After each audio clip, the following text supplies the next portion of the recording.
جس رات تاریک آسمان کو تم کن کے شدت بھرے انتظار میں بڑی ہی دیر تک تکتے رہے، آسمان کے اکلوتے مالک اور 70 ماؤں سے زیادہ محبت کرنے والی ذات نے قبولیت کے تمام دروازے تم پہ انہی لمحوں میں ہی کھول دیے تھے، اور تمہارا رب وہاں ان تمام تر دعاؤں پہ قبولیت کی زوردار مہر دھرتا چلا گیا کہ جو دعائیں تم اپنے اشکوں میں مضبوطی سے قید کیے اس کے عرشوں کی جانب بے اختیار بھیجتے چلے جا رہے تھے۔ اللہ تو وہ ذات ہے کہ جو اپنے بندے کو ہمیشہ اس کی اوقات سے بڑھ کر نوازا کرتا ہے، تو پھر یہ کیسے ممکن ہے کہ تم اپنی آنکھوں میں ہزاروں موتیوں کی روانی سے بھرتے ہوئے اس کے آگے گڑ گڑا اور وہ تمہیں خالی ہاتھ ہی لوٹا دے؟ جسے نہ مانگا جائے تو وہ ناراض ہوتا ہے۔ تمہارا اللہ تو وہ ہے، تو پھر کیسے ممکن ہے کہ تم اس سے کچھ مانگو اور وہ تمہیں نظر انداز کر دے؟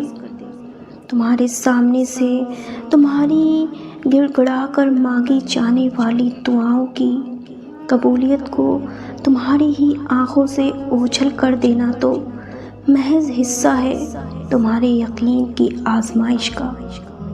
کیا تم نے سن نہیں رکھا کہ ہر مشکل کے ساتھ آسانی ہے؟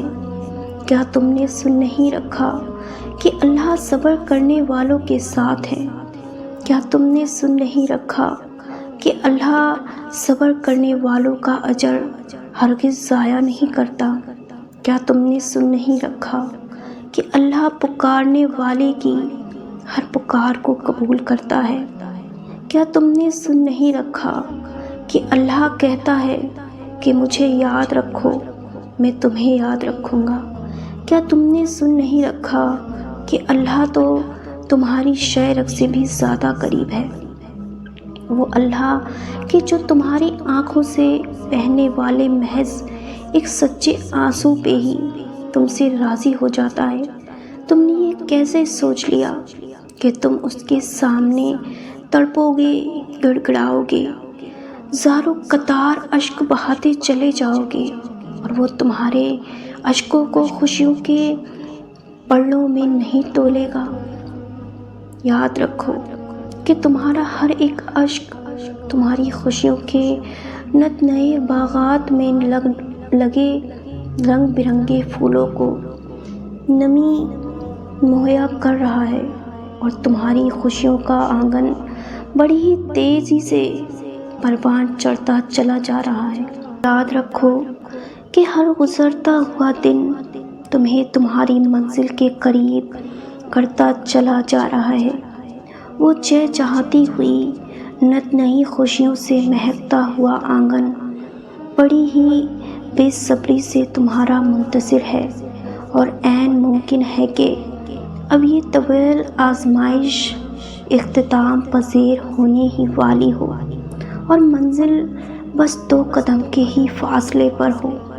خوشیوں بھرے آنگن کا دروازہ اس کے فرمائے جانے والے کن سے تم پہ کھلنے ہی والا ہو کہ جن خوشیوں کو تم نے تاریکی راتوں میں اپنی شدت میں لپٹی ہوئی سجدہ ریزیوں میں ہی کبھی گڑ گڑاتے ہوئے جھولی پھیلائے مانگا تھا، پتہ ہے؟ کیونکہ یہ جو دیر تم نے سہی ہے یقیناً تمہاری بگڑی بن گئی ہے،